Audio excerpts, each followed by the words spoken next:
Auto Owners Insurance. Simple human sense. We are drying things out across mid-Michigan this afternoon. Satellite and radar are also showing widespread cloud cover beginning to make a return to the region as well. In terms of temperature, 63 degrees in Lansing and Jackson, 64 our current temperature in St. John's. But notice they're already starting to cool things down to our west. We will continue that cooling trend as we go throughout the rest of the day. In addition to that, we still have some very breezy conditions in the forecast. We'll have more details for you coming up in just a bit. 6 News at Noon starts right now. WMNS is here for you, celebrating 75 years of bringing you the news with 6 News at Noon. The Catholic Church has begun a 9-day period of mourning following the death of Pope Francis. It's our top story at noon. Thank you for joining us today. I'm Megan Vaselli. The Vatican announced the 88-year-old pontiff died this morning, saying he taught us to live the values of the gospel with fidelity, courage, and universal love. As Jared Hill reports, the Pope's death came fewer than 24 hours after he appeared in St. Peter's Square for the Easter holiday. Bells tolled throughout St. Peter's Square in Vatican City as mourners gathered to remember Pope Francis. It's a very sad day for the Roman Catholic faith. It's a stark contrast to scenes of joy on Easter Sunday. Cari fratelli. The 88-year-old pontiff delivered a message to the faithful, then greeted cheering crowds from the Pope-mobile for what would be the final time. We can't believe it's happened while we're here. You know, he was a lovely Pope. We're very sad about it. Last month, Pope Francis was released from the hospital after a 5-week stay for life-threatening double pneumonia. In his Easter address read by an aide, the Pope called for an end to violence in a number of major conflicts and urged compassion for marginalized people and migrants. It was somehow just symbolically and spiritually apt that a Pope who was so beholden to being there for the forgotten people of the world, at the very end, that's how he went out as well. Catholic churches around the world, including St. Patrick's Cathedral in New York, are now holding daily prayer services in honor of Pope Francis. He earned the name the People's Pope during his 12 years leading the church. He was trying to allow people to feel included more, to give hope and more compassion. He just didn't tolerate anyone who felt that they were superior to anyone else or that they were better than. This evening, Vatican officials will preside over a solemn ritual, placing the Pope's body in a coffin, which will eventually be placed at St. Peter's Basilica. Pope Francis will lie in state there for several days before his funeral. Jared Hill, CBS News, New York. People around the world and right here in mid-Michigan are remembering the life of Pope Francis and mourning his death. Zach Preege joins us now live in the studio after talking with a representative of the Diocese of Lansing. Zach, what can you tell us? Megan, I spoke to Father Steve Matson this morning, the pastor of a Catholic church here in Lansing, about the death of Pope Francis. He learned of Pope Francis's death first thing this morning and talked of the importance of the Pope's role in the church. Matson says popes are called to strengthen their brothers in the church and says Pope Francis did this well by calling the church to reach out to areas of the world that may have previously fallen through the cracks. Father Matson also says Pope Francis showed the love of Christ to everyone, even marginalized groups.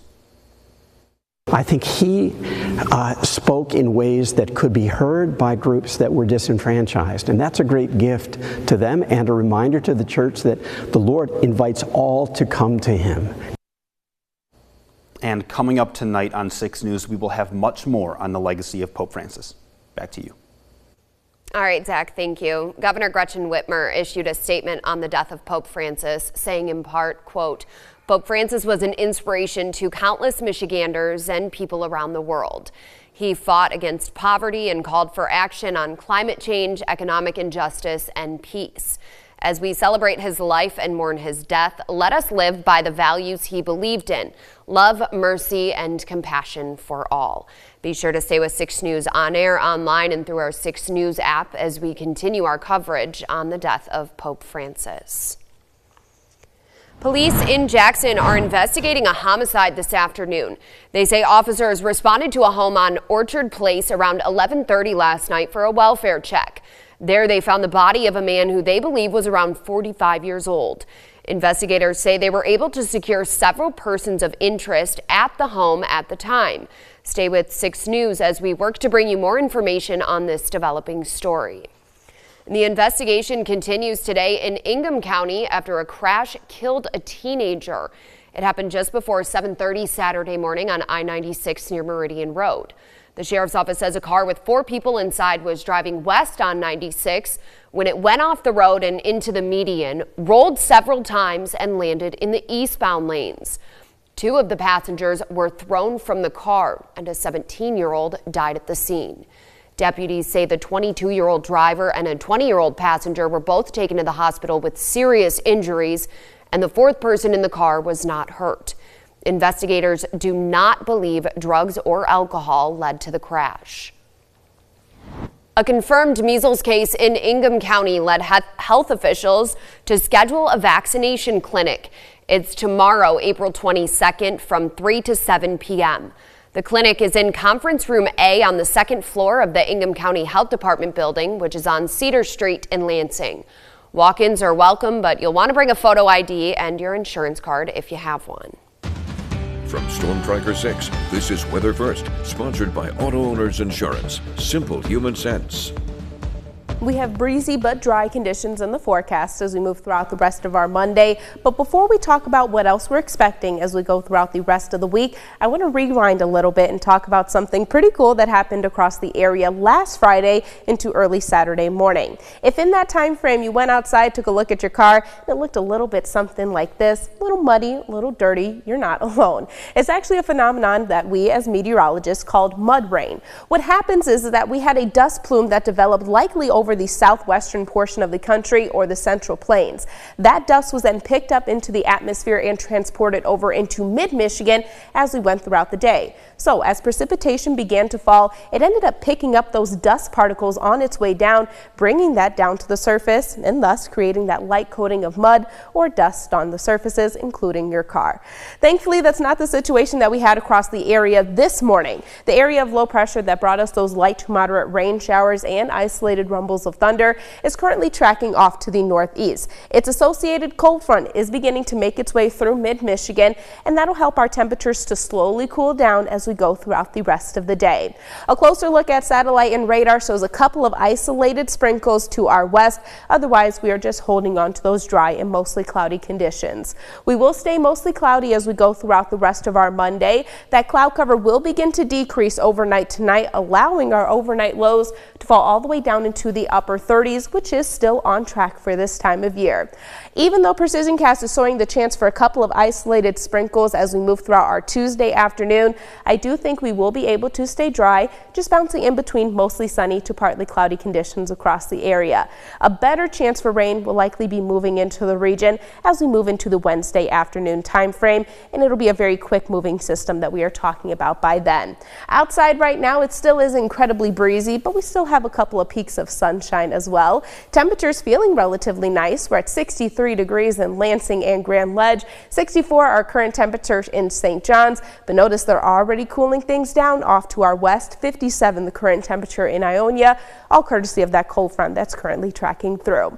So we already made it up to that high temperature in the mid to low 60s. We'll slowly begin to cool things down as we move throughout the rest of the day. In addition to that cooling trend, we are also still going to hold on to those breezy conditions. The National Weather Service has issued a wind advisories for counties north of I-94. That'll continue until right at around 10 o'clock this evening, with the potential for our winds to gust anywhere between 35 and 40 miles per hour.